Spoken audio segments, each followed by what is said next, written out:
Hi everyone, my name is Nicoletta Ciampa. I am a teacher in Monongalia County. I teach fourth grade. So when my students get to me, they're fairly comfortable with their Chromebooks.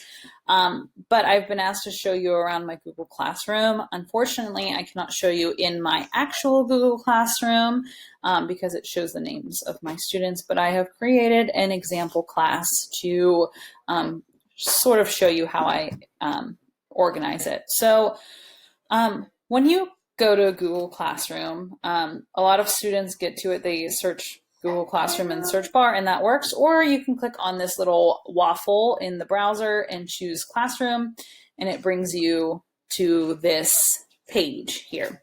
To add a class, you click the add button or the plus button and choose to join a class. The teacher will provide a 6 or 7 digit code unique to the class for them to enter. Your students might be joining more than one classroom, so their homeroom teacher might have a class, and then they might be joining classes for their related arts. So PE might have a classroom, Chinese or Spanish, German, might have a classroom. And so this is especially true for those at the middle and high school level, but expected at the elementary level too, because the related arts teachers, I think, are going to be using Google Classroom, especially in the environment that we're in right now during the pandemic. So when you open the class that you've joined, you put the class code in, and then you click on that class, you come here to the stream, which is exactly what it sounds like.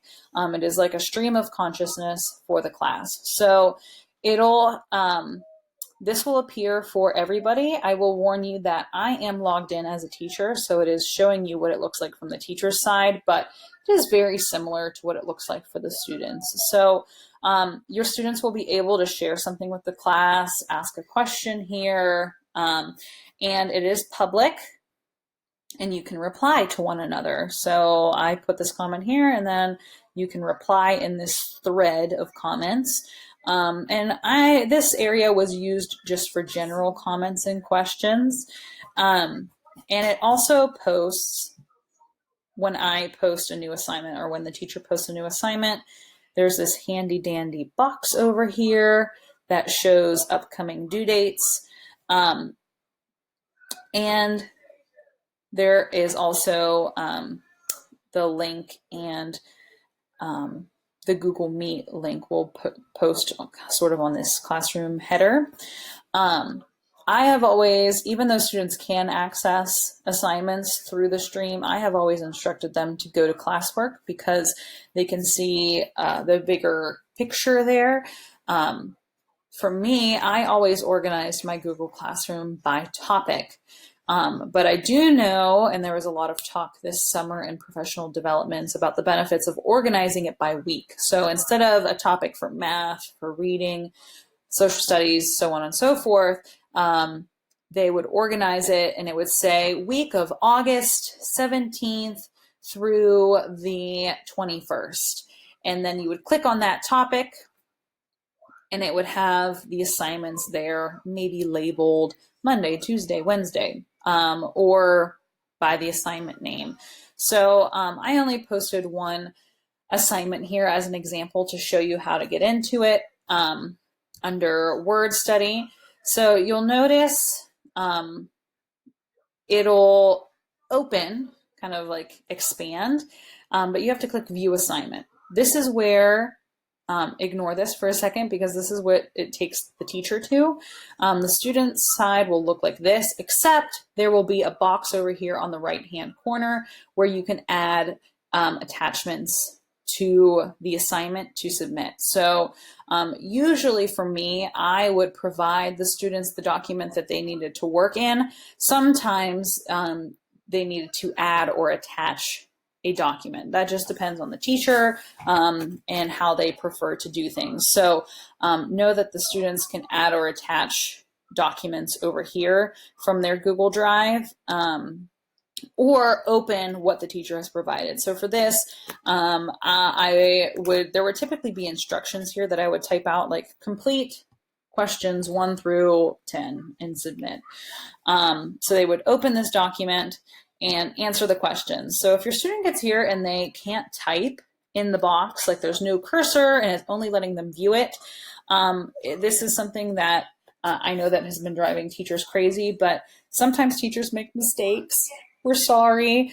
And unfortunately, the way that this platform works is if I don't assign a copy for every student, it won't let me change it once it's assigned the assignment. So to work around that, you just choose File in that document that the student can only view, and you choose Make a Copy.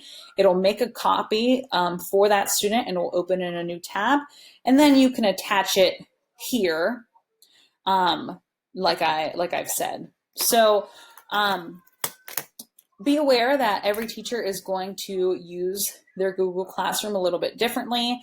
They might provide the documents here for the students to edit. They might expect that the student add their own with that box over here. And they might organize their classwork area a little differently. It might be by topic over here, or it might be by the week.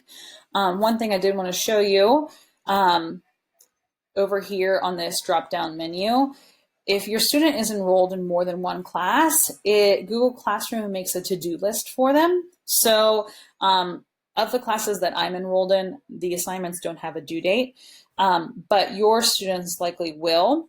So you can choose all classes, or maybe you're just concerned about what's due in art this week. And so you would choose just their art class, or just tag, or just, Miss Smith's class that might be for reading intervention or things like that. So it'll show it organized by due date here. It's a great tool. It kind of is like a digital planner, or it can be an accessory to a digital planner. But that is all that I have to show you. I've gone over time making my other videos, so I hope that I haven't gone over my time limit. I wish everybody the best of luck. Thank you for taking the time to try and look into tips and tricks. It means a lot to teachers. We're all learning in this experience. There are some teachers who just learned how to use Google Classroom this summer. So be patient with yourself, be patient with others.